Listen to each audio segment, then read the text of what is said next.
Na quarta-feira nós iremos receber as nossas crianças com alegria, com entusiasmo, com as nossas energias revigoradas. Então nós precisamos demonstrar isso no primeiro contato. Boa tarde. Boa tarde. Muito bem, agora eu vou entrar na sala de aula e vou participar da aula de vocês, porque vocês estão com energia, com alegria, com entusiasmo para esse novo semestre. Eu vim aprender com vocês. Sim, eu vim aprender com vocês. Está fechado aqui. E nós aprendemos com vocês. Olha, eu vim aprender com vocês, né? Um pouquinho. E nós vamos aprender juntos um pouco mais sobre alfabetização e equidade, currículo, identidade e diversidade. E agora, antes da conversa render, eu quero que vocês olhem para esses objetos que eu dispus aqui e vocês vão escolher um objeto. Não precisa pegar, vocês vão olhar o que tem aqui e vocês vão escolher aí mentalmente um desses objetos. Já? Todo mundo está conseguindo ver? Quem não está conseguindo ver, levanta aí. Nós estamos aqui nessa sala de alfabetização, então os nossos meninos são do primeiro, segundo e terceiro ano, né? Processo ciclo de alfabetização, então eles são crianças ainda, por isso as coisas estão dispostas no chão, tá? Então nós precisamos olhar aqui e ver. Já escolheram? Todo mundo escolheu? Já? Agora, eu quero que vocês me digam o que vocês escolheram e qual é a relação disso com a sua história enquanto pessoa. Quando você olha para esse objeto que você escolheu, qual é a memória que vem? Qual objeto a senhora escolheu? Eu escolhi a bolsa de crochê. A bolsa de crochê, qual é a memória? A memória que me traz na questão de eu estar concentrada, né? Me lembra muito a época da minha avó, que é a questão de estar tecendo. Naquele tempo para ela era um descanso, tirava o estresse dela. E hoje eu convivo com isso, eu faço crochê e para mim é um momento esplêndido, que eu acabo esquecendo muita coisa, né? E a concentração fica bem centrada mesmo na questão do ponto a ponto, e aí eu vou pontuando tudo que eu vivo no meu dia a dia, lá nos meus pontos de crochê. Eu consigo ali fazer alguns planos, ter alguns planejamentos em cima até da educação, no caso que é a minha profissão atual. Eu escolhi um livro. Livro, qual deles? O didático. Esse? Porque o livro, ele me lembra muito... Para eu chegar até aqui, eu tenho memórias em livros, principalmente nos livros didáticos, né? Porque de quando a gente começou, hoje já mudou muita coisa. Então eu guardo meu material e às vezes eu pego e fico lembrando de quando eu iniciei, olhando aqueles livros, entendeu? Então eu guardo uma boa memória através dos livros. Perfeito. Você, querida? Eu já. É igual a Marina, também me recordo e me baseio à base de livros. Mas do livro didático? Sim. Onde eu também guardo todo o meu material, tenho todos os meus cadernos, desde a educação infantil. Então eu guardo também do meu filho. Então é algo que assim sempre simbolizou algo que eu queria ser quando eu crescer, professor. Então hoje eu já me tornei a professora que eu gostaria que eu também tivesse tido quando eu era criança. Uma coisa eu escolhi a boneca. Ela deu um pouquinho, mas eu não sei muito. Eu só escolhi, mas eu brincava muito com boneca na escola, não lembro muito, mas... Próximo. Eu escolhi a boneca também. Ela me chamou a atenção que ela é muito bonitinha, moreninha, da minha cor. E remete à infância, né? infância raiz, que antigamente, que eu não sou muito antiga, mas no meu tempo, minha geração ainda brincou muito de boneca. Então, quando eu bati o olho, o que mais me chamou a atenção foi ela. A infância, brincadeiras. Eu escolhi esse livro aí de historinha. Qual? O de história. De história. O didático de história? Ou não? Aquele magrinho lá. Esse aqui é ou esse? O azul? Esse aqui? Por quê? Eu escolhi porque eu me identifiquei muito com ele, como a gente nós somos 5 irmãos, e eu gostava muito de contar historinha até hoje, eu conto as historinhas de meus filhos também, então, pela imagem, por a capa, e dava pra gente associar uma história bem legal. Próximo.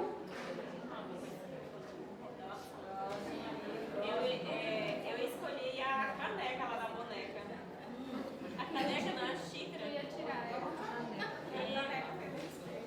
A xícara. A xícara, pelo material que ela é feito, eu recordei a infância, a família, a casa, a mãe. Que a minha mãe tinha muitos utensílios desse aí, quando a gente era criança, né? De Louça, né? Exatamente. Cozinha de esmalte. Pratos, tigelas floridas e tudo mais, era esse material aí. E assim, era bem interessante naquela época, porque hoje em dia tudo mudou, né? E as famílias também mudaram. E naquela época era tão importante pra gente. A gente que foi criado com o pai, mãe e os irmãos dentro de casa, né?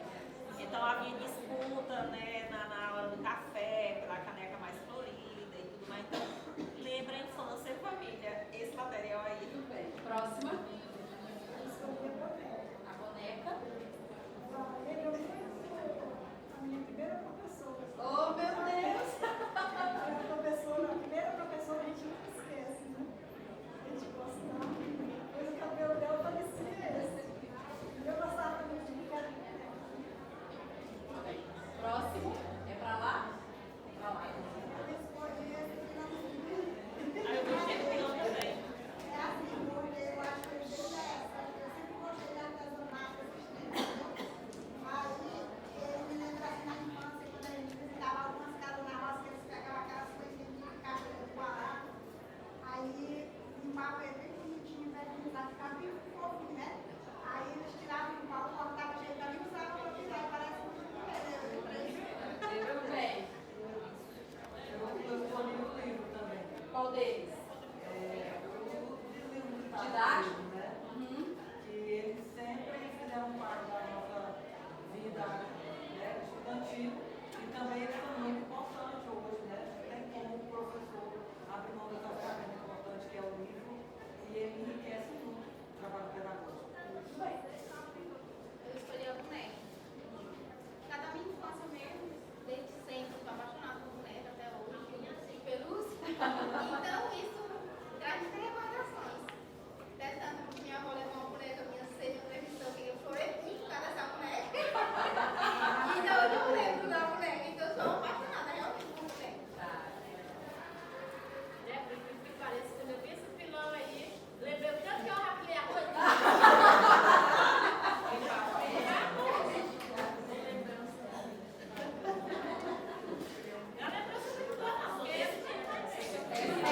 Junto com esse pilar o arroz, tem outras histórias, né, que atravessam essa questão do pilar o arroz, né? Era a subsistência, era a questão da alimentação, era a divisão do trabalho em família, às vezes era a sobrecarga das crianças em relação ao trabalho. Era a briga de quem não queria pilar, né? Agora é tua vez. Não, é minha, não, é sua. Minha não. Eu escolhi foi a caneca também, de esmalte, pela música da boneca. Já uma lembrança de infância também, usei bastante na minha infância. Minha mãe comprava uns pra gente, que era muito menino. E aí, ela falava que se comprasse de vidro de quebrado, a gente precisava de uma comprar canequinha. E a comida mais gostosa desses pratos. Quando ela falou da caneca, eu pensei na caneca também, né? Mas para não ficar muito. Também o pilão, porque o pilão ali remete à alimentação, né? Nossa. Porque assim, a minha avó não só o arroz, que era para tirar da casa, para fazer alimentação, chocolate também, eu venho apilando muito cacau para fazer caroço, né? Para botar na geladeira para depois ralar e fazer aquele chocolate quente, aquele chocolate tapioca.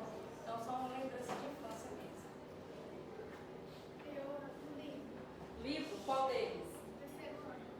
O didático. Me lembra a descoberta pela leitura, de como eu aprendi a ler. Próximo. O pilão. Pilão. Quando você colocou o pilão, aí eu lembrei, porque eu lembrei mais da minha infância. E quando meu pai ia pra roça, ele já deixava o arroz para virar O arroz no almoço. eu lembrei, né?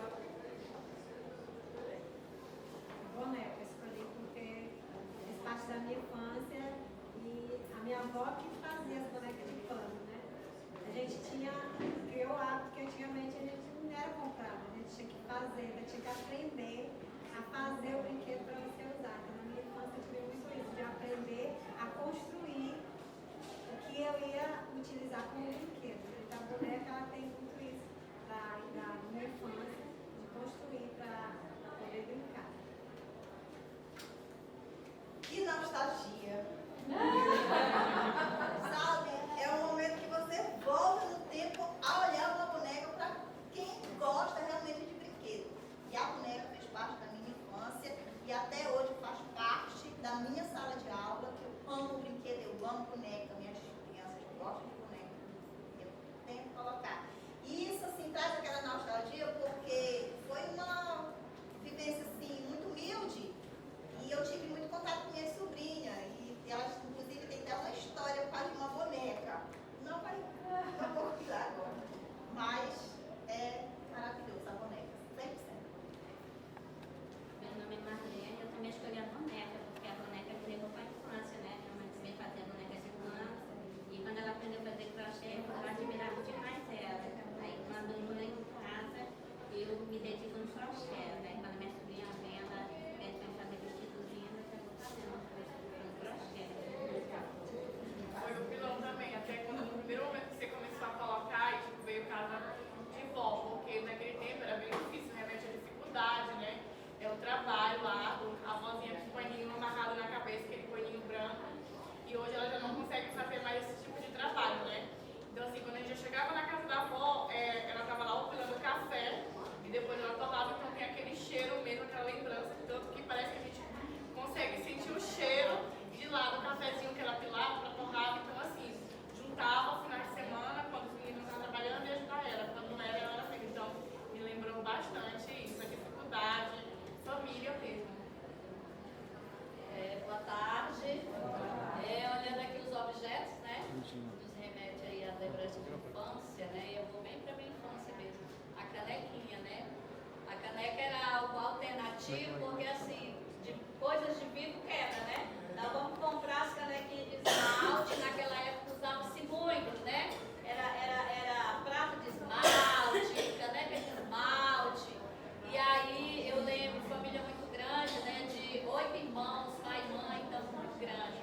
Então as canequinhas foram muito usadas por a minha família, né? Então é uma lembrança que ficou. Escolhi o pilão.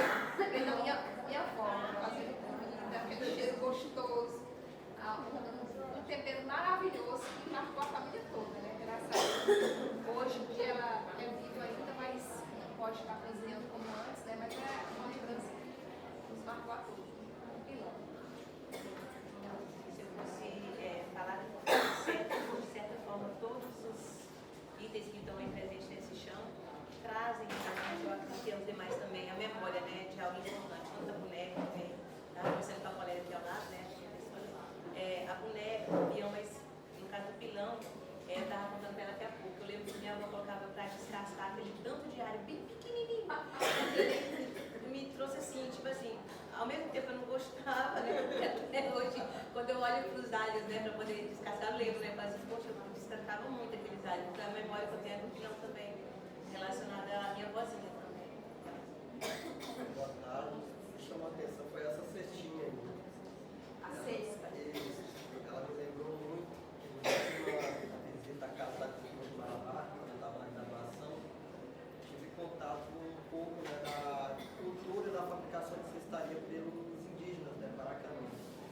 na hora que eu vi essa cestinha, me remeteu a essa lembrança, né? É uma ancestralidade indígena. Próximo. Você. E o pilão. Pilão me lembra do tempo. Nós chegamos aqui no Pará. Nós fomos para muito tempo aí. Nós só escutávamos os capelão cantar. E minha mãe mandava nós ir lá arroz, né? E era um clasinho diferente da nós, porque eu namorava, não sabia o que era arroz, o que era essas coisas, né? Agora em Fortaleza, capital, aí chegou no lugar assim. Aí nós, como a gente lá, nós fizemos logo de uma vaca. Eu e meu sobrinho moravam comigo. E quando ela acordava no dia de manhã, minha mãe tinha carregado o rosto todo. Lá vai nós lá de novo. Ela deixava a moto no local e ela ia para mas o pilão foi uma coisa assim, experiência muito boa para mim na minha vida. Eu aprendi muito com o pilão. Eu não sabia trabalhar. Hoje as coisas são muito fáceis, as pessoas ainda acham difícil, né? E antigamente não, para você comer uma coisa tinha que pilar, né? E era uma comida mais saudável, né? Hoje a gente vê que era uma comida mais saudável, você sabia da onde você estava fazendo. Hoje você vai no mercado, compra um arroz, você não sabe qual ele é feito, como que é, né? Por onde é que processo de faça. E o pilão me lembra muito disso. Minha mãe ensinou muito sobre isso, o pilão. O pilão é uma sobrevivência para nós. Legal. Eu, na hora que você colocou os objetos aí, já veio logo ali a boneca, né? Quando eu era, olha, eu não sou muito velha, hein? Sou nova. Mas assim, depois que eu nasci, 4 anos depois, minha mãe conseguiu um emprego. Foi a primeira professora lá do projeto de assentamento. Então ela já tinha um dinheiro ali mensal. E nós não tínhamos boneco. Nós somos 5 irmãos, 3 mulheres e 2 homens. Mas minha mãe comprou boneca pra gente e nem carrinho pros meus irmãos. A gente que produzia, né? As bonecas eram literalmente aquelas de milho. A gente brincava com aquelas bonecas de espiga de milho. E os meninos produziam os carrinhos. E uma vez eu lembro que eu pedi para minha mãe comprar boneca. E ela disse assim, disse para nós, né? Ela falou assim, olha, em vez de comprar boneca, brinquedo para vocês, eu vou comprar roupas. Então assim, eu penso que naquela época eu já entendi aquilo que ela falou. De uma forma de economizar. E de um momento eu guardo isso como mágoa, de que ela não comprou a boneca. Eu guardo isso como realmente eu entendi. Eu falei, realmente não é verdade. Em vez de comprar a boneca, o brinquedo, a senhora compra roupa pra gente. Então, assim, desde cedo, ela sempre ensinou, assim, nós, os filhos, realmente verificar o que realmente, de fato, é necessário, que pode deixar para depois, talvez. Então, essa valorização com relação ao dinheiro, e também ver a importância de cada item, cada coisa na nossa vida. De cara. Eu escolhi o pilão, porque também na minha infância eu vi muito meus pais e meus irmãos mais velhos pisarem o arroz, o café, fazer o corante, que até hoje minha mãe faz ainda. E era usando o pilão. Eu escolhi a boneca. Eu lembro que a minha infância foi muito difícil. A gente morava na cidade, mas a gente mudou para a área rural. Naquele tempo não tinha assentamento, nada, era tudo só mata. E a gente pegou muita malária nesse lugar que a gente morava. E a gente na cidade tinha que ir num ônibus antigo. E a minha tia fez uma boneca de pano. Essa boneca de pano hoje vai estar na minha memória, porque ela era muito linda. E o que consolava a gente era aquela boneca, com aquele frio que a gente tremia da malária e abraçava aquela boneca. Quando eu vi, aí eu lembrei dessa parte. Foi muito marcante. Assim, é difícil, mas marcou muito. Próximo. Eu também escolhi o pilão. Não só pela sobreexistência, assim, né, mas pelo modo, né, o modo de vida que a gente vivia naquele tempo é difícil, mas a gente lembra de saudade. Os pais da gente produziam. Eu não cheguei a usar o arroz, e não só o arroz, né, como eu falo, o café, eu fazia aquele Cacau, milho. Ai, o cuscuz Camila, colocado lá no bem, usado, e a gente lembra isso, a gente carrega com a gente. Eu vou escolher o pilão, mas não tem uma lembrança boa. Que a gente é 10 irmãos, nós somos 10 irmãos, e sempre a mais velha, que era eu, sempre tinha que crescer, passar na gente. E aí não queria, né? Sempre era eu para fazer as coisas, tinha uma confusão danada. Eu lembro pelas confusões que a gente tem irmãos lá em rodas no pilão, né? E me piando e jogar ele com raiva, jogar a carne no pilão, assim, que caindo, canela de pito, quebrava. Doce do frango dava pra comer, mas é de pito. Você tá pisando ali, e volta. Eu sei que é assim. Mas era uma questão do trabalho também. A gente acha mais só que antes, nada bom. Era o fato, né? Na época, porque não me remetendo lembrando, né? Quando a minha avó fazia as bonecas pra gente. Era muito gostoso ir pra casa dela pra ela fazer as bonecas. Eu escolhi o livro didático, porque assim me lembra a minha infância com a minha mãe, foi a minha alfabetizadora, e para mim outra inspiração para seguir pesquisando. E assim, não eram uns livros tão atualizados como os de hoje, né? As antigas cartilhas, Caminho suave. Isso. E por esse motivo eu escolhi Eu escolhi a boneca, assim, porque assim, no meu tempo, assim, quando eu não sou muito antiga, também sou muito antiga, não. Eu lembro assim, quando as bonecas eram difíceis, meu pai podia comprar uma boneca para uma criança. Então eu comecei brincando com a bonequinha de milho. Eu lembro quando aí, com o tempo, né, o meu pai comprou a boneca pra gente, aí festa, né? Nós éramos 5 irmãs. Então nós fazíamos roupinha para essa boneca, brincávamos. E hoje a gente observa que essa boneca, esse brincar de boneca, de fazer roupinha, de juntar os para brincar de figurinha, acabou. Hoje as crianças não querem mais. As crianças querem mais só isso. Querem mais só o celular, que os quais ele tem as vantagens, mas para as crianças só tem mais 90% de desvantagem. Eles estão esquecendo de brincar. A mente deles estão focadas só na técnica dos jogos, nas coisas que não trazem muito proveito para eles. Então, o brincar de boneca, eu não sou muito de brincar, eu não sei brincar. Mas eu fico analisando isso. No tempo da pandemia, nós fomos para a roça, e a minha netinha, quando via a bonequinha de milho, sabe, com aquela amiguinha correndo, sabe? Então, isso faz me lembrar. E as crianças precisam voltar, assim, no povo, os pais, os avós, mas nas crianças brincar com os brinquedos, carrinho, boneca, bola. Eles estão perdendo isso. Eles estão se focando muito na tecnologia que não está ajudando muito eles em certas partes, em certos momentos. Está prejudicando muito a mente deles alfabete parado, de certo ponto. É isso. Filhos da terra, né? Tem mais alguém que ficou faltando? As duas amigas que chegaram.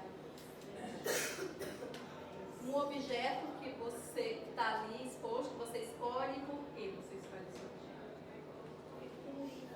O livro didático? Na minha infância, vamos dizer que estudar era mais leve. Então, se eu gostei de ler, então fica muito didático. Era cartilha, era muito suave. Também escolhi o livro, porque realmente na infância também, pelo menos na minha, era preferível estudar do que porque minha mãe em casa e as tarefas de casa eram mais pesadas. Se nós íamos para a escola, nós nos livrarmos de quem?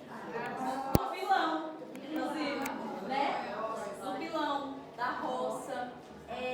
Se nós fôssemos para a escola, a gente tinha a oportunidade de acessar a leitura, a literatura, mesmo no livro didático simples que tinha anteriormente. Quem não lembra do caqui, né? Da família do C lá, aí Cá, Có, Cu, Cão, né? Das histórias que vinha naqueles livros, que a gente conheceu a Emília do Sítio do Pica-Pau Amarelo, a Chapeuzinho Vermelho, a Branca de Neve, a Avó da Lambreta e tantas outras histórias que nós conhecemos na escola.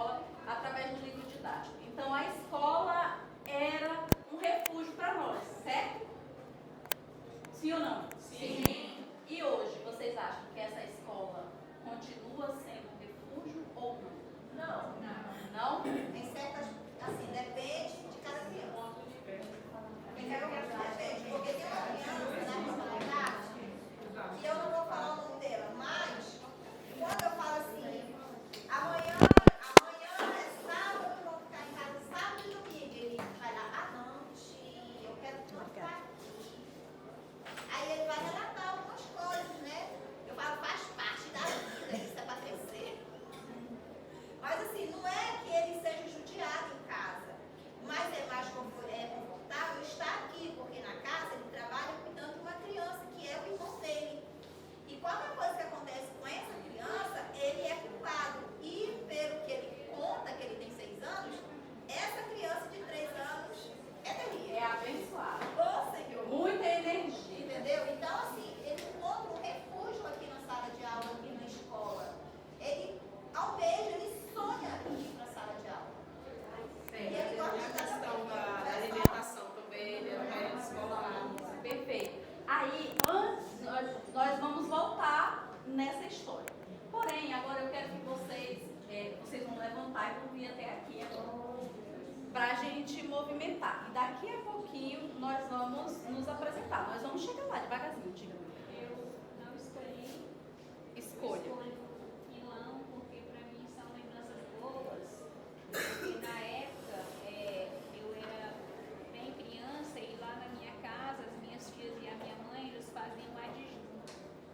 Que era adjunto. Hoje vai pisar na casa de fulano, amanhã na casa de Beltrano. E assim, como a gente não saía de casa, não podia sair para brincar, então Era um momento. Era uma oportunidade a gente brincar com os primos, com as primas, Com os amigos. Na verdade, sabe porque era uma comunidade que era mais só os Mais parentes, familiares, né? Então, assim, elas faziam um adjunto, né? Cada dia era na casa de alguém. Então, para mim, são lembranças boas, porque eu não cheguei a pisar o arroz. Mas se divertia com essa história de piso. Alguém está pisando no arroz e eu estou me divertindo, estou brincando. Né? Então, assim, agora eu quero que vocês pensem o seguinte: a partir disso que nós discutimos, dessa diversidade, olha só, ficaram alguns objetos que vocês não exploraram. Né? Por exemplo, o tapete. Tem um tapete ali com bico de crochê. Claro que os objetos foram ficando por ali. Tem alguns adereços indígenas aqui, tem um saquinho indígena ali. Por quê? Porque esses objetos não fazem parte da memória de infância que vocês têm. Porém, nós estamos falando de currículo, identidade e diversidade. E aí entram esses outros objetos. Tem ali um tecido que é um tecido que remete gravuras africanas, né? Então a gente precisa falar sobre isso também. Mas antes de nós falarmos sobre isso, eu quero que vocês tenham aqui uma árvore. Eu desenhei ela com lápis, porque o que vai dar forma para ela são vocês. Eu quero que vocês agora pensem e escrevam ali naquela cartolina a sala de aula de vocês. Para quem vocês ministram aula? Quem são essas crianças? Como que é a minha sala de aula? É uma sala homogênea? É uma sala heterogênea? É uma sala mista? É uma sala que tem ribeirinhos, colonos, pecuaristas, indígenas, quilombolas, negros, brancos, europeus, sulistas, africanos? Quem são essas pessoas que compõem a sala de aula de vocês? Pensem aí. E aí, vamos colocar aqui na copa dessa árvore. Quem são essas pessoas que estão lá na nossa sala de aula? 1.700 vezes cantado. Gente, olha, que bom que vocês vieram. Nossa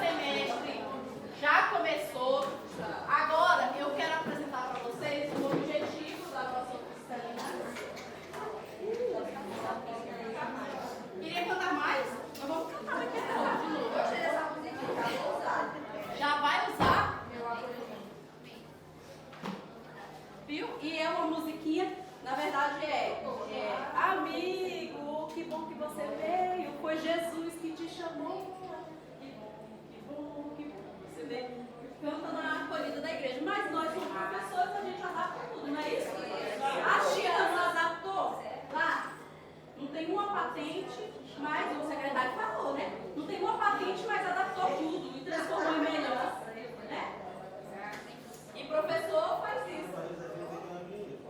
Ó, nosso objetivo, fortalecer práticas de alfabetização equitativas, currículo que reconhece identidades e diversidade, direito à aprendizagem de todos os estudantes. Não pode. Já assistiram aquele filme de Damon Goss, que é Nenhum a Menos? Já? Eu já. Não, né? Quem não assistiu, assista. Quem já assistiu, sabe do que eu estou falando. Nenhum soldado fica para trás. E ele não gastou uma bala.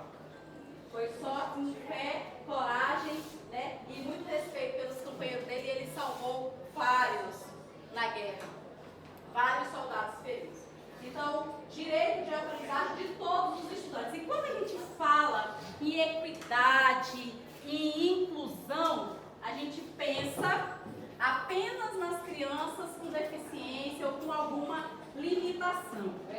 Não é isso? Sim ou não? Sim. Mas um currículo equitativo, ele olha para todos e cada um, no individual e no coletivo, independente da deficiência física, cognitiva daquela criança. Ele vai olhar para a necessidade e ele vai trazer alternativas que inclua todas as crianças, independente da sua condição genética, da sua condição física, da sua condição cognitiva. Objetivo de aprendizagem. O que vamos construir hoje? Compreender a alfabetização sobre a ótica da equidade, do currículo e da identidade.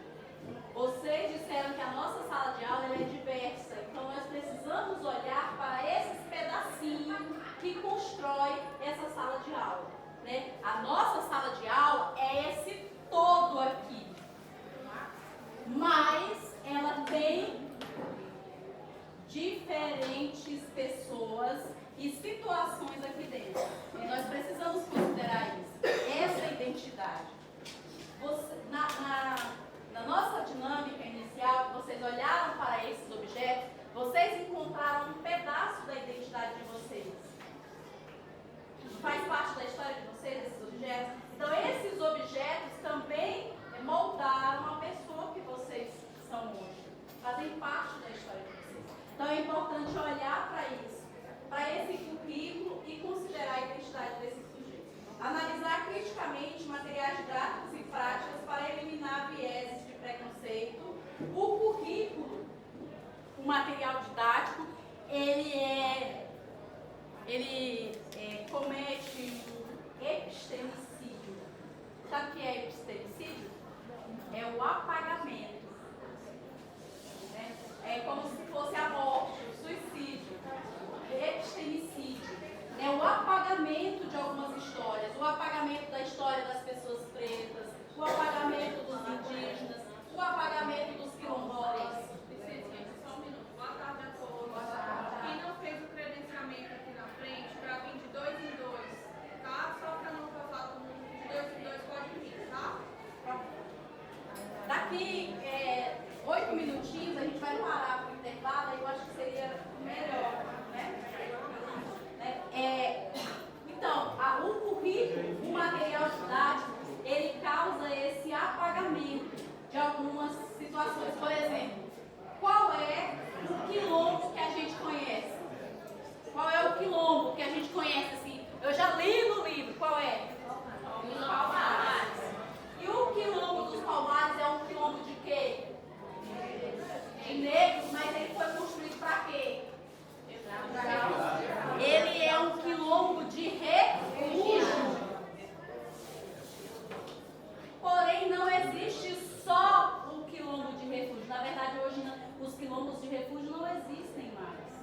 Existem os quilombos que são dos remanescentes de pessoas escravizadas que se organizaram em sociedade, que não é mais um refúgio, é um modo de vida.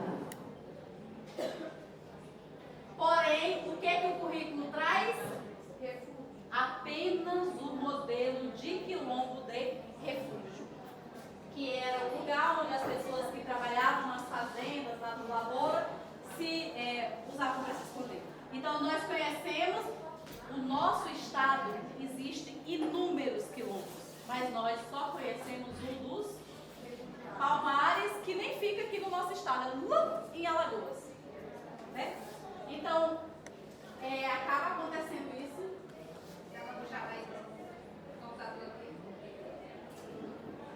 Gente, todos vocês confirmaram ali a inscrição de vocês na oficina, porque eu não tinha confirmado, me avisaram ali agora, eu não sabia. Ela vai avisar. Pois é, tá. E aí, uma outra coisa, o negro que o currículo traz é qual negro? O negro escravizado. Pobre também, né? É com Z ou com S, escravizado? Olha aí, viu? A minha amiga sabe escrever. Escravizado. O negro é o negro escravizado. Pobre, eu não vou colocar pobre, eu vou colocar subalternizado. E quer dizer, não quer dizer pobre, quer dizer pauperno. Né? O negro é o negro escravizado e subalternizado. Ele não basta ele ser pobre, ele tem que ser submisso.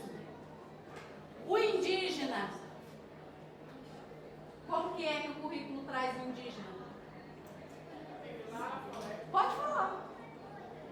Aquele que vive lá na aldeia, né, que não sai, o nativo mesmo, porque eu acho que antigamente pensava muito isso, agora é bem diferente, né?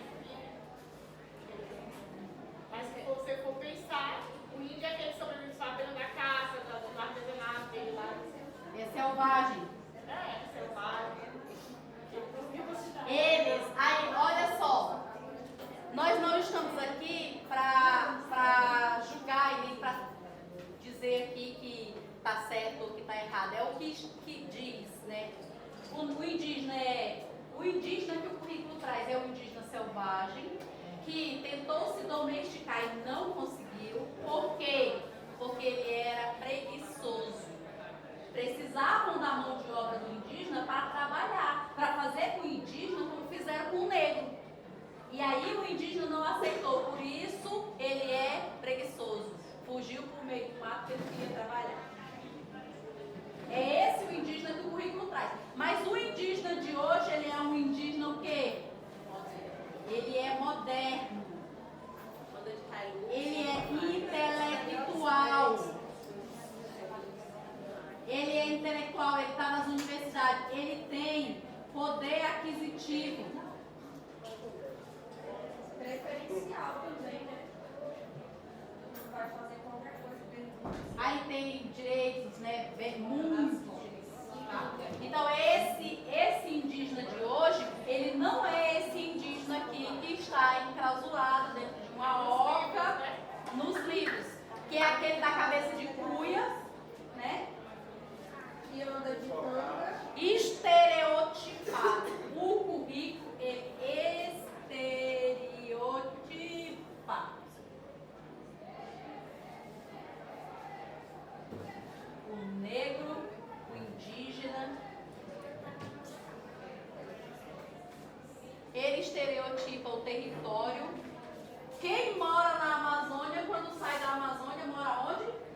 Na mata, em vez de andar de carro, anda montado em quem? Onça, né? Então, o currículo, ele cria estereótipos para evidenciar a nossa realidade. E aí, com isso, ele vai nos aprisionando nesse estereótipo, na subalternização. E é por isso que nós temos que pensar sempre olhando para a causa. Quando eu for pensar as práticas que eu vou utilizar na minha sala de aula, sempre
equidade, olhar para esse currículo considerando isso aqui que compõe a nossa sala de aula.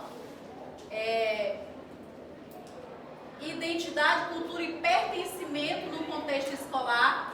O estudante, na verdade, vou retornar, o processo de leitura, de aquisição da leitura, ele parte da interação com o mundo. Então, Paulo Freire já dizia isso lá em 1900 e continho, né? Não vamos dizer que a gente não era nessa época lá, mas na década de 50, 60, ele dizia que a leitura do mundo antecede a leitura da palavra. O que é ler o mundo? A criança vê sentido naquilo que está acontecendo na sala de aula.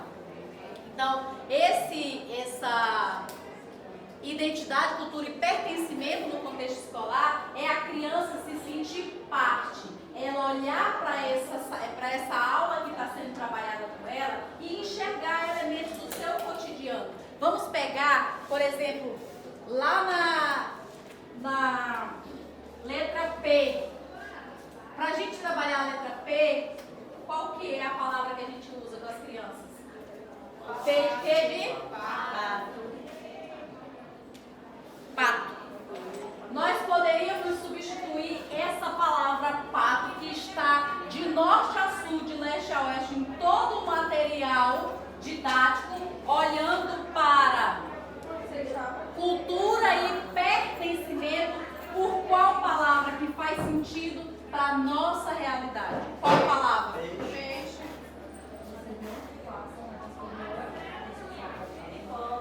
Pipoca. Porco. Panela. Porco.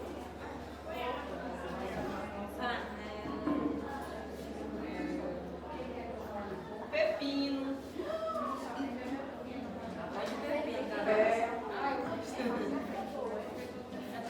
Pé mais? Pé. Pele. Pássaro. Pele.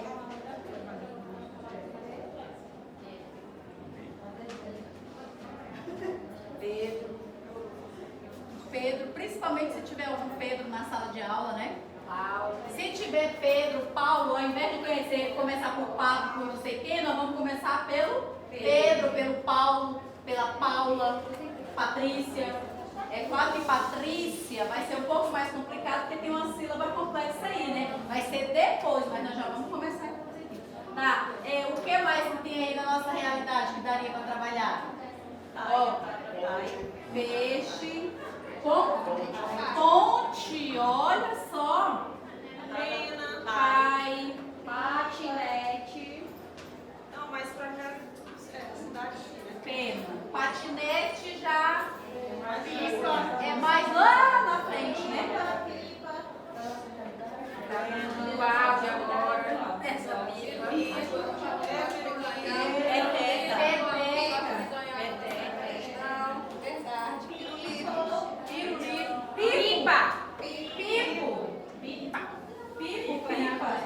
Pirulito. Ah, meu pai, eu fiz pipoca. Já tá.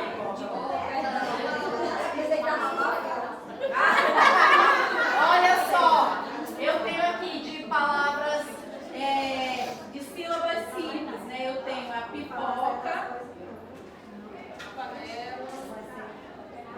Deixa eu falar uma parada aqui. Fale. Que aconteceu um caso inusitado na nossa escola. Pica, coloca aí, pica. Vai, Pica carne, pica uma verdura. Olha, isso aí é regionalismo. Nossa professora aqui quase apoiou. Pica. O que é pica? Lá em casa, minha mãe pica a carne. Isso. A muriçoca pica. Então, o que é Pica, pica. Mas aí a gente já vai pensar que é pica o quê? Não sei. Mas foi isso que Deus E a professora ouviu. A atividade era assim, complete as palavras com P ou B. Aí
vai trazer o pá.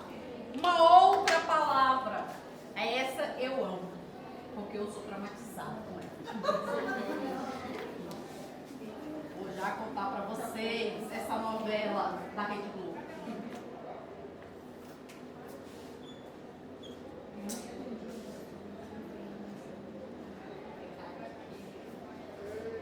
Eu fui alfabetizada na família do C, cão, com a palavra caqui.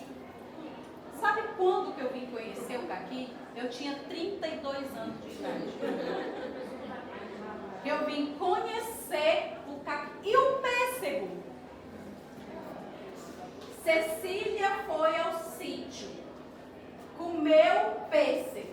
Para mim era uma coisa, era a mesma coisa de falar de pêssego e caqui, era a mesma coisa de falar do boitatá e do saci. Para mim era folclore. Mas eu fui alfabetizada com o caqui e o pêssego. P de pêssego.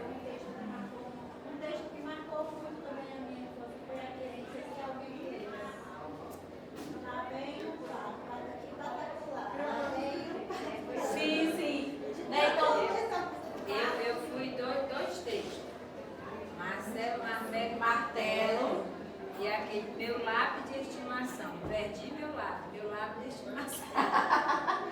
E aí, aqui no nosso contexto, qual palavra a gente substitui o caqui? Hoje, qual que é a palavra que está no livro hoje para a gente trabalhar a família do sei lá, do CA?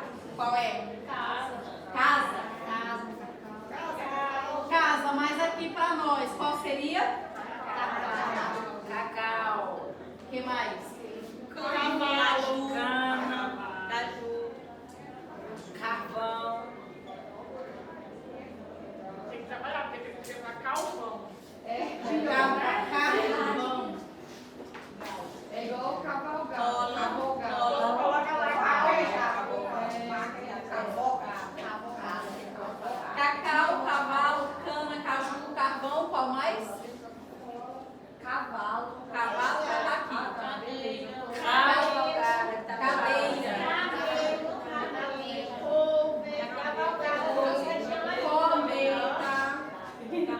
Cometa. Aí, ó. Cadeira. Copo. Agora vamos lá.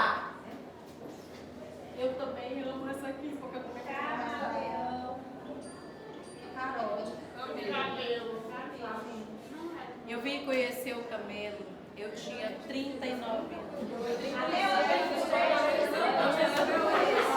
39 anos eu vi um camelo pela primeira vez. Lá em Recife. Não, na praia lá, tem uma praia que faz a travessia lá montado no camelo. Eu não sei lá que eu vou ver. Mas, e aí ainda tem um detalhe. Pra mim, todo mundo era camelo. Depois eu descobri que tem um tal do dromedário. Dromedário. A minha confusão com a diretora aqui, que aí eu falei que é um dromedário. Não, isso é um irmã. Tem os nomes, um tem um e o outro tem dois. Então, um é cabelo e o outro é dromedário. Então, eu não vou ensinar. Como é que é a musiquinha do camelo? O camelo tem dois pés e o camelo tem duas corcundas. Pé e o camelo tem duas corcundas. Então ainda tem essa confusão. Para mim, todo mundo era camelo. Depois eu descobri que não, que um é camelo, o outro é dromedário. Aí a gente ensina pro menino camelo. Ele vai crescer imaginando que tudo é camelo. Outra coisa, eu vou pegar essa daqui também, eu amo de paixão. E o jacaré também, né? Que é jacaré e um crocodilo. Quem é? Olha só essa daqui é a melhor pra mim. E a tracajá.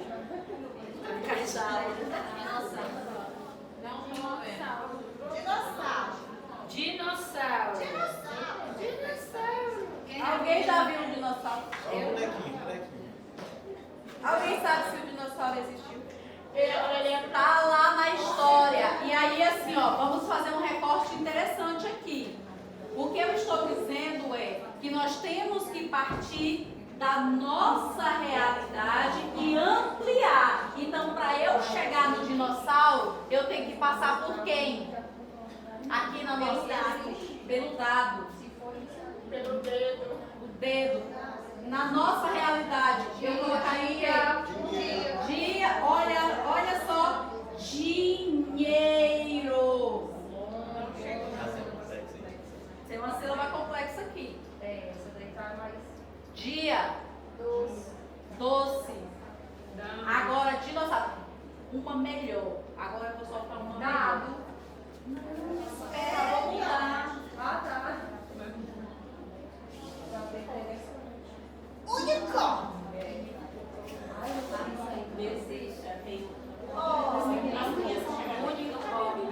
Unicórnio. E aí? Urso. Cadê o urso? Então, para eu chegar no urso, no unicórnio, eu tenho que ver o que tem aqui.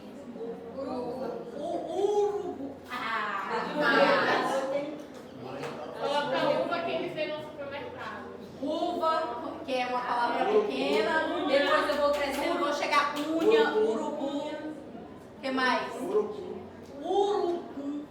Porque na verdade quando a gente fala urso, daí eles ligam ao ursinho de pelúcia.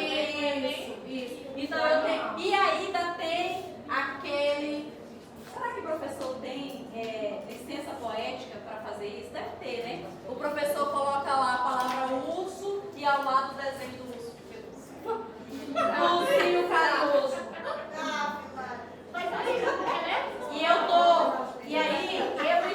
Essa criança está no processo de construção do imaginário. Vai romantizar o urso. Eu não estou dizendo que não pode, eu estou dizendo que para um currículo equitativo eu tenho que partir da realidade dessa criança. E se eu vou falar de urso e eu quero demonstrar que tem um urso de pelúcia, mas eu tenho que partir do urso animal de verdade. E ainda tenho que dizer que tem o urso marrom, o urso preto e o urso branco. Porque O urso polar. vem da casa, ele já vem pressentindo, porque geralmente criança O ursinho de pelúcia. Isso. Pra eles é uma coisa doce, é uma coisa fofinha, é uma coisa bonita. Então aqui, ó. Desenvolver e replicar estratégias que valorizem os saberes do território e culturas afro-brasileira, indígena e regional. Sistematizar a aprendizagem no guia metodológico. E aí nós vamos falar sobre, estamos falando, né? Alfabetização, meu Deus. Alfabetização e equidade educacional, currículo na perspectiva da diversidade, identidade, cultura e pertencimento no contexto escolar. Isso aqui, ó, educação para as relações étnico-racial e valorização da diversidade. Vocês disseram que aqui na nossa escola tem ribeirinhos, indígenas, católicos, evangélicos, espíritas, macumbeiros, crianças atípicas, crianças carentes, que é uma sala de aula diversificada e heterogênea. Então nós temos que pensar aqui, ó, educação para as relações étnico-racial e valorização da diversidade. Nelson Mandela diz que ninguém nasce sendo preconceituoso, né? A gente se torna preconceituoso. Como que nós estamos construindo o imaginário de nossas crianças? Quando eles abrem o livro didático, que tipo de histórias estão sendo contadas? Quais são as histórias que a gente alimenta, né? A Branca de Neve, a Bela Adormecida, a Chapeuzinho Vermelho, quem mais? Cinderela, João e Maria, Três Porquinhos, Bela Adormecida. E vamos, lembram? Quem aqui lembra da Pequena Sereia? Pequena Sereia, a Branca do Ruiva, né? Quando fizeram a releitura da Ariel, que trouxeram ela negra, quase as placas tectônicas racham de novo e se divide tudo. Mais uma vez. Né? Porque as pessoas não aceitam que esses espaços podem sim ser ocupados por outras pessoas, com outras características. E é por isso que é importante explorar o território, a diversidade e trazer isso para dentro do material didático. E aí eu quero trazer aqui para vocês, ó, olha o Joãozinho e a Maria desse livro. É uma releitura do clássico, mas aqui o João e a Maria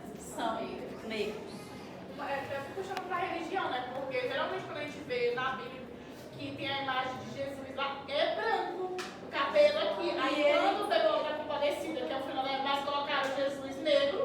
Virou piada. Vira Jesus, né? Jesus era judeu, só quero dizer isso. Ele era judeu e lá não fala especificamente que olha. Né? Na Bíblia mesmo ela não tem falando que Não ele diz tinha a cor. lembrando. Olha aqui a Rapunzel. Agora, Olha a Rapunzel. a Copa do Mundo agora também surpreendeu bastante gente, porque quando fala Espanha, é só gente branca, né? E é tudo moreno. 90%. Goleiro japonês. Pois é, deu tanto meme. Pequeno polegar. Olha o pequeno polegar. E a Chapeuzinho Vermelho. A Chapeuzinho Vermelho e o Lobo Guará. A importância da gente Cinderela e Chico Rei. A importância da gente apresentar essas histórias para as nossas crianças.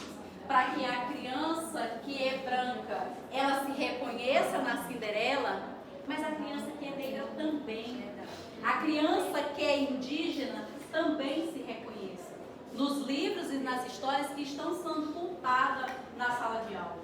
Nos elementos que estão trazidos para a sala de aula. Sabe o que eu ouvi? Vocês não falaram, ninguém aqui falou isso, mas eu ouvi. No momento em que eu estava colocando esse material aqui, e que eu fui dispondo ali a cestinha, não, primeiro eu coloquei o tapete, a cesta, depois a bonequinha preta, sabe o que eu ouvi, o meu subconsciente ouviu? Eu estava fazendo um despacho.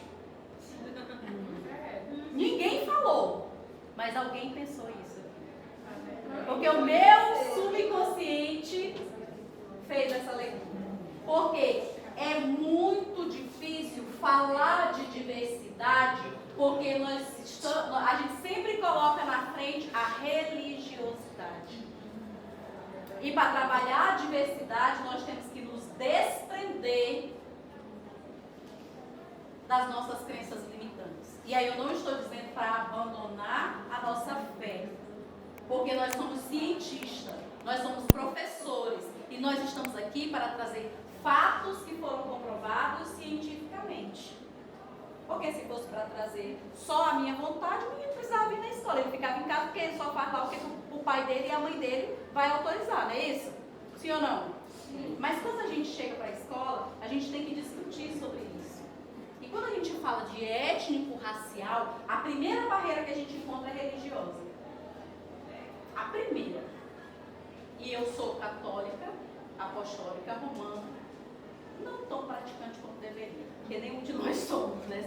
Seja evangélico ou não, a gente sempre tem alguma coisa a mais para fazer nos pés da igreja, no culto da nossa fé. Sempre vai haver, né? Nós nunca vamos alcançar esse limite. Eu estou falando no lugar de uma mulher negra e que cultua a fé cristã no catolicismo. Mas a gente precisa respeitar isso aqui. Aí quando eu trago, e a gente tem visto que essa barreira se levantar, quando a gente diz que na nossa escola, na nossa sala, tem católico, evangélico, macumbeiro e espírita, recentemente uma menina levou uma rosa para a professora, não sei se vocês viram essa matéria, e a professora disse que aquela flor lá, no contexto, era uma oferenda para um espírito do mal da macumba. A menina é da Umbanda, uma criança de 6 anos de idade ou 8, uma coisa assim. Inclusive isso deu o Ministério Público e tudo mais, a criança está passando por acompanhamento psicológico, porque no momento em que ela ofertou a flor, e aí eu acho que ela mencionou alguma coisa de Iemanjá, alguma coisa assim, não me recordo direito, a professora foi extremamente hostil com ela, rígida. Ele disse que era coisa do demônio, que tal, não sei o que. Aí começou com o catecismo, né? Com a evangelização na hora errada. Porque nós temos que pregar a nossa fé, seja ela qual for, em qualquer momento. Mas da forma correta, né? Da forma correta. Então, a gente tem visto isso. E aí, quando a gente discutia a nossa diversidade, eu perguntei assim, tem macumbeiro? Vocês disseram. Aí o professor disse, tem, só que eles não se identificam, eles não se expõem, para não serem hostilizados. E hoje a gente tem identificado muito mais pessoas que manifestam fé nas religiões de matriz africana do que há 10 anos atrás, né? E por isso que surgem muitos casos de assédio, daquele policial que entrou com mais 12 policiais na escola, todo mundo armado de fuzil para intimidar a diretora, porque a criança fez um desenho de Iemanjá, quando estava se trabalhando a questão da diversidade étnico-racial. Aí nós queremos, eu sou católica, então precisa respeitar os meus santos. Eu sou evangélica, precisa respeitar os preceitos e a doutrina da minha igreja. Mas quando tem um macumbeiro, eu não quero respeitar. Quando tem um espírita, eu não quero respeitar. E isso chama-se colonização. Nós estamos o tempo todo querendo colonizar as pessoas. Por meio da religião, por meio do meu achismo. Né? Então, aqui tem uma coisa que a gente precisa falar. Ui! Olha, vamos orar daqui a pouco. Muito mesmo, bastante. Aqui, ó. Aqui tem uma coisa que nós precisamos falar, que precisa atravessar o nosso planejamento, educação para as relações étnico-racial. E aí aqui está o indígena, o negro e o quilombola. Porque nem todo negro é quilombola. Precisa ter um modo de vida específico, dentro de uma comunidade específica, para ser quilombola. Então, por isso vem práticas pedagógicas. Mas que coisa, Jesus! Práticas pedagógicas inclusivas e antidiscriminatórias. Vocês sabiam? Lá na educação infantil, isso vai se repetindo e vai causando a exclusão dentro da sala de aula. Existe uma pesquisa que diz que as crianças negras, no processo de introdução escolar, na educação infantil, elas recebem menos carinho, menos atenção e menos colo que as crianças brancas. Existe uma pesquisa que fala isso. Né? E isso vai depender muito do professor que está conduzindo. Né? Aí, a criança branca, olha essa daqui, vou pegar ela de exemplo. Um cabelo lindo, com certeza quando ela era criança o cabelo dela era loiro, né? Pele alva como a neve e os olhos claros. Então ela ouviu infinitas vezes que ela era uma princesa. Agora vocês imaginam quantas vezes eu ouvi que eu era uma princesa? Mas você é Eu sei! Eu sei! Né? Quantas crianças negras, quantas vezes ela ouve da professora dizer que o cabelo dela é lindo, que os olhos dela é lindo, que a pele dela é linda. Mas a criança loira, dos olhos claros, da pele clara, ela ouve isso todo santo dia. Na hora que ela chega, ela fala: ai, minha princesa chegou, que linda, olha esse cabelo, essa trança. Aí tu faz uma trança raiz, olha só, faz uma trança de raiz no cabelo dela que é liso, né? Fica lindo. Aí chega eu lá com uma trança boxeadora. Ninguém vai dizer que é lindo, né? Chega lá com a trança nagô. Ninguém vai dizer que é lindo. A trança nagô é aquela trança fininha que vai fazendo alguns desenhos assim no cabelo. Hoje, mas antigamente, Tá? era o preconceito. Isso. Hoje a gente tem tido muita facilidade para adentrar nos espaços, porém a passos firmes. Pise firme. Não pise mole, não. Pise firme. Seja autêntico. Levanta a cabeça, pise firme e vai em frente. Né? E aí o que eu estou dizendo é que a gente tem que olhar para esses pequenos detalhes na sala de aula. Eu estive numa sala de aula de alfabetização, eu tinha apenas 16 alunos, mas eu tinha um que ele valia pelos outros 15. Negro, desse tamanhozinho. Negro mesmo, retinho. O cabelo bem crespinho. E aí cortavam bem baixinho o cabelo dele, ficava só aquela, tipo aquela lãzinha assim na cabeça. Ele era terrível. Quando eu recebi a sala de aula, a professora saiu de licença maternidade, eu recebi em agosto a sala de aula. Já recebi com a carta de O nome dele, o Neguinho. A ficha completa. Pra mim, só foi apresentado um aluno na sala de Jesus. Só tinha ele na Só tinha sala. ele. Esse menino é endemoniado. Esse menino não presta. Esse menino só faz o que não presta. Esse menino. Era uma lista enorme. Eu digo, meu Deus. Será que eu vou sobreviver? Aí tá, cheguei, né? Cheguei, no primeiro dia, ele bateu na colega, rasgou o café. Eu disse, meu Jesus, eu vou ter que entregar essa turma amanhã. Não aguento. Aí chamei a coordenadora, falei, mas eu queria conversar com os pais dele, né, para entender. Ele muito violento, muito violento. Tudo que a gente falava, ele xingava, ele falava as maiores falas. Aí eu fui entender que ele já tinha sido recolhido da família, era a quinta vez.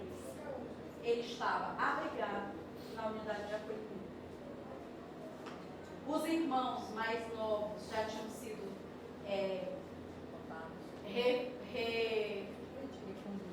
repatriados lá, reorganizados em outras famílias. E ele, porque ele era o mais velho, ele ficava nessa ida e vinda. Entrega para a mãe é alcoólatra, viciada em droga, soro positivo. Quando pensava que não tinha um relacionamento abusivo lá com o marido, que já não era o pai dele, o cara batia nele, o conselho tutelar vinha, catava, levava a brigar. E aí ele ficava nisso, um mês no conselho, um mês em casa. Como que essa criança ia ser uma criança afetuosa? Que relação de carinho, de respeito essa criança tinha? Para que ela tivesse carinho e respeito comigo? Para que ela pelo menos parasse para me ouvir, se ninguém parava para ouvi-la. Ele não deve, porque ele não fazia. Todas as atividades que passavam para ele, ele rasgava, ele jogava, ele riscava, ele molhava, ele fazia e acontecia. Um dia ele me mordeu aqui, quase arrancou um pedaço mesmo. Foi luta para eu conseguir desvencilhar ele aqui do meu braço. E aí, com muita cautela, assim, de entender, né? Vamos conversar. E aí, eu sempre, ele era pequeno, né? Então eu sempre me abaixava para ficar na altura dele. Dizia, vamos conversar, eu quero entender. Eu quero saber o que você quer aprender hoje na minha aula. O que você quer, o que você gosta de fazer? Que música que você quer que eu cante? Que livro, que história que você quer que eu leia? E assim, nós terminamos o final do ano. Ele não lia, mas ele já reconhecia todas as letras. Dos 16 alunos, apenas 2 não chegaram no final do ano pleno. Ele e mais uma menina que tinha um problema semelhante que eu tenho. Né? Então, esses estudantes, eles estão dentro da nossa sala de aula. E aí, eu perguntei para vocês assim, na época de vocês, a escola era um refúgio. E agora? Vocês disseram que não. Porém, em alguns aspectos, sim. Em alguns aspectos, da criança violentada, da criança que é abusada, da criança que passa necessidade, todas as necessidades, falta de amor, de carinho, de atenção, às vezes só de atenção, de alimentação, um aconchego, um dengo. Tem criança que ela só é gente na escola. É o único lugar onde chamam ela pelo nome. É o único lugar onde reconhecem ela como um sujeito de direito. Onde ela tem horário para tomar água, para ir ao banheiro, para brincar. Ela pode correr sem ninguém estar gritando com ela. Sem ela pode cair, alguém vai lá e levanta e pergunta se ela se machucou ao invés de dar uma tabefada. Cai de novo, levanta. É bem feito, bem feito. Eu acho pouco. Tinha que ter quebrado os dentes. Professor, eu vou dar um caso rapidinho. Pode, claro. Na Ocanã, aconteceu um caso assim que a gente, professora, a gente sempre observa os alunos da gente. A gente vê quando ele chega, quando ele está. Tinha um aluno que sempre ele chegava, pegava de roupão, de camisa de manga, e lá não tinha central ainda, a gente ficava assim. Aí você perguntava pra ele, você está sentindo alguma coisa? Não, professor, não estou sentindo nada não. E ele ficava quietinho, né? Aí eu fui lá para a diretora, comecei com ele, olha, a gente está conseguindo uma aluna criança. Será o que é? Eu falei, bora pesquisar aí, né? Aí conversando, eu tinha um irmão que estudava lá e estava perguntando, ele querendo falar. Quando foi um dia, ele chegou e falou assim, professor, hoje eu vim para mim ir embora. Aí eu falei, embora? Eu falei, mas por quê?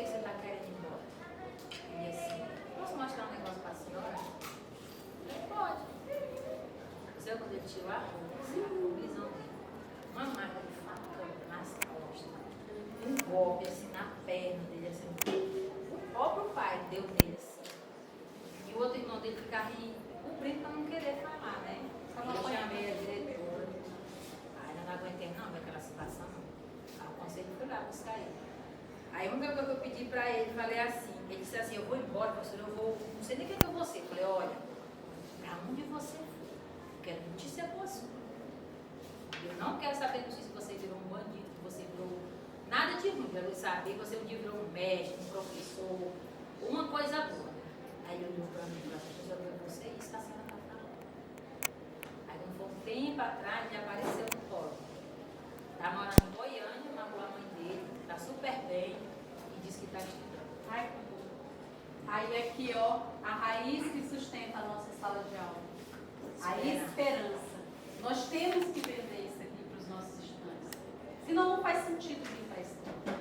Não faz sentido aprender se eu não fizer relação entre a palavra, as letras das palavras e o mundo, não faz sentido aprender a ler e escrever. Né? Professora, em 2007 nós tivemos um caso aqui nessa escola de uma criança que toda segunda-feira ele chegava relatando algo para a professora, né? Que o pai tinha batido na mãe, que a mãe tinha saído correndo de madrugada. E aí naquela época era só o diretor e o supervisor.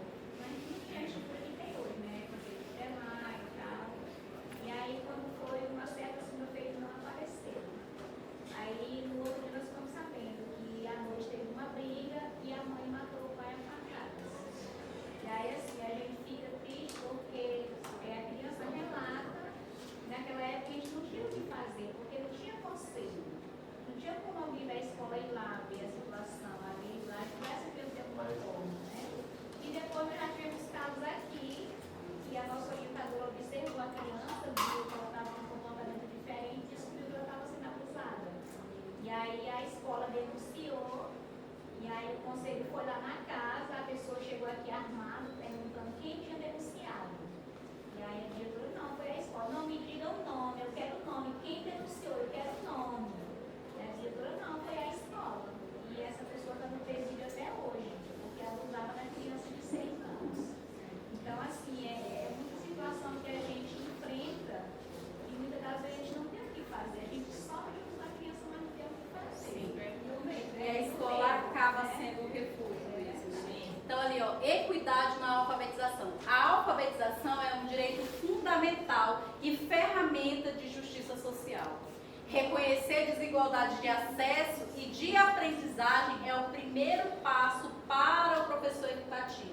E aí é pensar nessa aula, quando eu estou planejando, eu estou pensando, eu estou focado nisso aqui, na copa da árvore da minha sala de aula, nessa diversidade, ou eu estou pensando apenas no direito de aprendizagem de forma homogênea para uma sala de aula que todo mundo sabe o mesmo tanto e que vai aprender no mesmo ritmo, né? E aí o planejamento equitativo, inclusivo, diverso e que faz o estudante pertencer, ele precisa ser antes. Então, se a nossa aula vai ser amanhã e eu vou propor uma atividade, no momento em que eu estou elaborando essa atividade, eu já tenho que pensar nesses estudantes que estão aqui e fazer as devidas adaptações. Eu não posso deixar para fazer a adaptação na hora. Se eu sei que eu tenho um aluno surdo, aí chega lá, opa, esqueci. Eu tenho um aluno com baixa visão, tem que ser ampliado. Eu tenho um aluno com dificuldade de aprendizagem, então a turma está num nível e ele está em outro, menor. Aí eu vou lembrar disso só na hora que eu chegar lá, e aí eu pego e dou alguma coisa para ele fazer. Pinta aqui, rabisca aqui, desenha aqui alguma coisa. Nunca foi tão difícil alfabetizar. Sim. Nossas turmas tinham muito heterogêneas. Sabe, você tem lá um público totalmente atípico. Você tem TOD, TDAH, autista, tem o intelectual. Sabe, assim, são inúmeras. Assim, quando você vai fazer o seu planejamento, você tem que fazer com cuidado. Muito seriada. Muito seriada. Entendeu? Aí você, é lindo. Aquela musiquinha agora que nós estávamos cantando, né? Eu falei, ó, lá na sala de aula já não ia funcionar. Ia cantar Porque já ia começar o burburinho. Porque já, a criança não tem dó de já ia estourar. E ele estoura já correndo atrás de alguém quando atende. É verdade. Entendeu?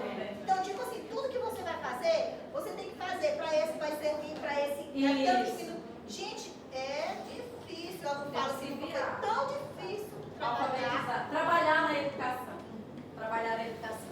Né? Então, aqui eu tenho, ó, não tem, porque sumiu.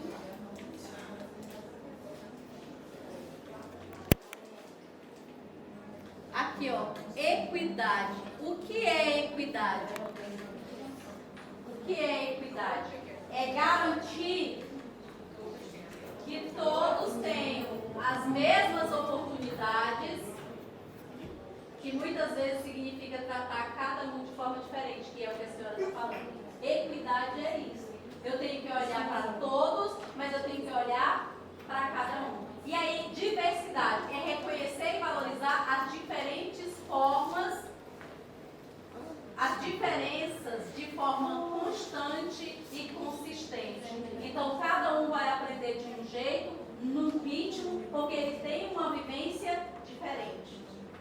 Inclusão. Criar uma cultura e um ambiente onde todos se sintam seguros para serem verdadeiros consigo mesmo. E aí é o que a gente falava anteriormente. Quando nós pensamos, quando a gente fala na palavra inclusão, a primeira coisa que vem é pessoa com deficiência.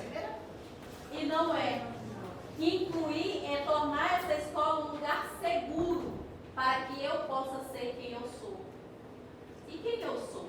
Eu sou uma mulher negra, professora, ativista, sou mãe, sou esposa, sou escritora, sou um monte de coisa. As crianças também são um monte de coisa.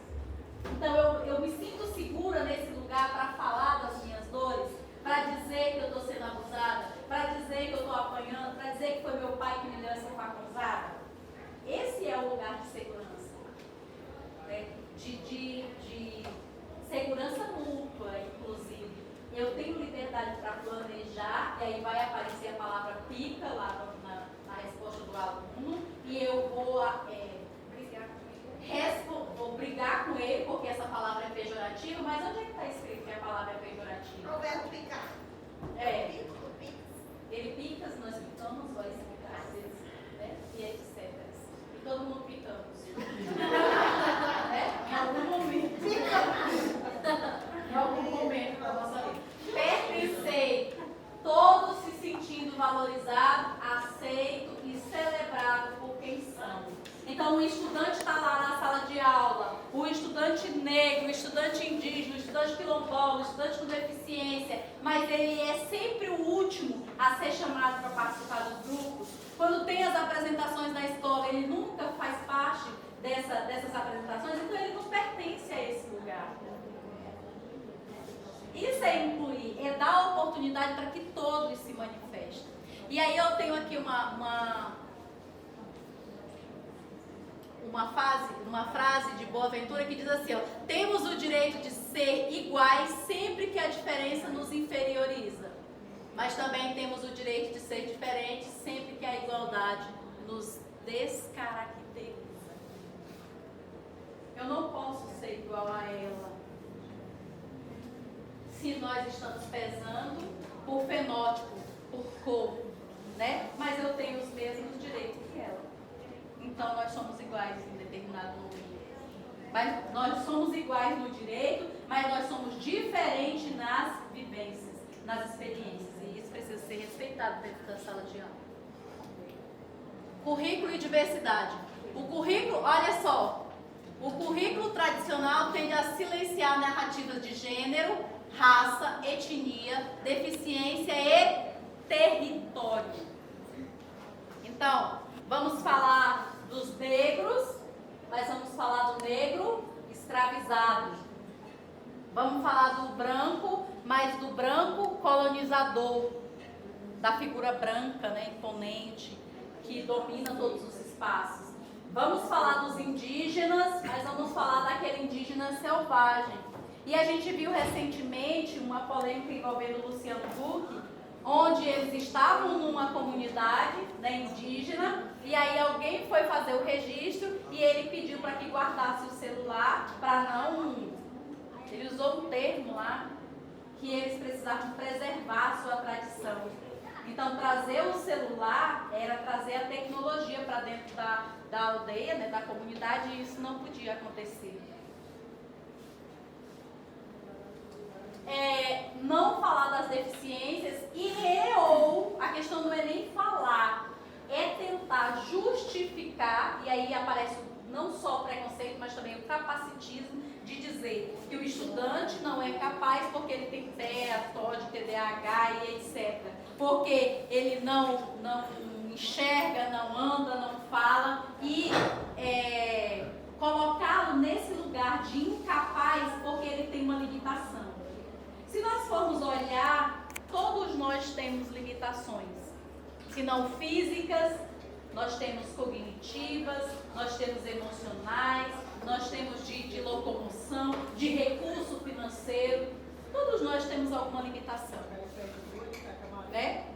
Então nós não podemos nos sentir incapazes e nem colocar outras pessoas que têm limitações evidentes nesse lugar de incapacidade. Então, quando a gente olha para a deficiência, não é falar muito dela e dar um lugar apenas de deficiente para essa pessoa. É respeitar o espaço dessa pessoa e possibilitar, né, fortalecer as potencialidades que essas pessoas têm. Representatividade positiva na infância fortalece o vínculo da criança com a leitura e a escrita.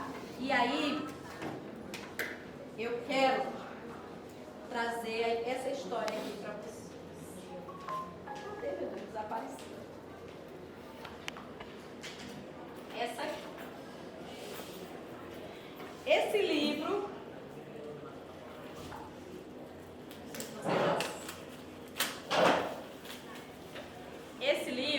foi escrito pela professora Roselma Milani. Faz assim, olha ela! Esse livro foi escrito pela professora Roselma Milani. O nome do livro é A Mala da Professora.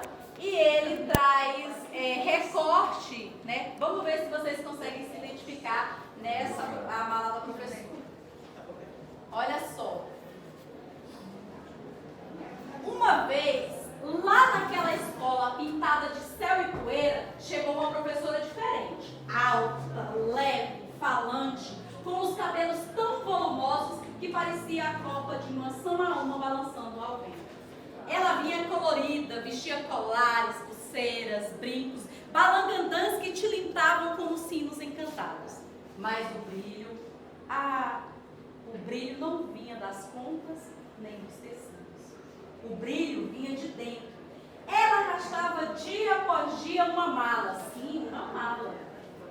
Pela rampa, pelo corredor, pelo terreiro da escola, era a mala da professora ou a professora da mala? Deve ter acabado de chegar de viagem, cochichado.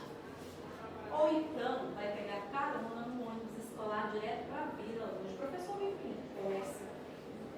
Professor ganha bem, deve ter acabado de chegar de viagem. Professor vive viajando. Falava o tio João lá no portão sem saber direito. Maria, a tia da cozinha, olhava com desconfiança e mistério. O que será que tem dentro dessa mala? Bugiganga para vender no recreio? Palmatória escondida. Chocolate. Tablet. Será? Maria lembrava do seu tempo de escola. Lá no meu tempo de escola, levava era bolachada na mão. Palmatória de verdade. Era por isso que ela mesma tinha deixado os estudos, dizia. Mas toda manhã, quando a professora da mala chegava, as crianças vinham correndo, vinham pulando, rindo, rodeando, apertavam os seus braços como se fosse árvore boa de sombra. Criança não gosta de quem bate, pensava Maria. E seguia desconfiada, e a mala ia de um lado para o outro, riscando o chão como quem escreve com rodas. Um dia, a diretora Odete avisou: hoje à tarde vai ter apresentação no pátio. A professora da mala vai abrir o segredo. Maria, que já estava com o cuscuz no fogo, preparou o café, organizou a bandeja com tapioca, suco de taperebá e açaí do grosso e pediu para Cleide José tocarem o resto. Égua! Vou ver o que tem nessa bendita mata hoje. E lá veio ela, a professora, mais uma vez soprada pelo vento, toda colorida como o arraial da pavulagem, sorriso de garça namoradeira, saia rodada de flor, pé descalço quase. A mala vinha atrás, rodando leve, como se soubesse a direção. E as crianças batiam palma. Abre, professora, abre, abre, abre. E então, rec, clec, clec, a mala se abriu. E aquela luzinha que parecia lanterna no fim de tarde, virou um farol de história. O ar ficou brilhante, um cheiro de livros misturados com partichuli. E a mala explodiu em tudo. Saltaram dali bonecos, fantoches, fadas do igarapé, duendes da castanheira, onça dançando carimbó e o boto cor-de-rosa com um livro na mão. Saltaram lendas, livros, bicho da mata e um menino do cabelo de fogo com os pés virados atrás. A professora segurou esse último na mão e baixinho, como voz que abre o céu, disse: era uma vez. Maria levou um susto. Curupira! Meu Deus da conta! Cleide, Josefa! É história! A professora carrega a história! E naquele dia, entre o cheiro de patchouli e a brisa do Xingu, a escola inteira foi atravessada por um rio de encantamento, um rio de palavras que ninguém mais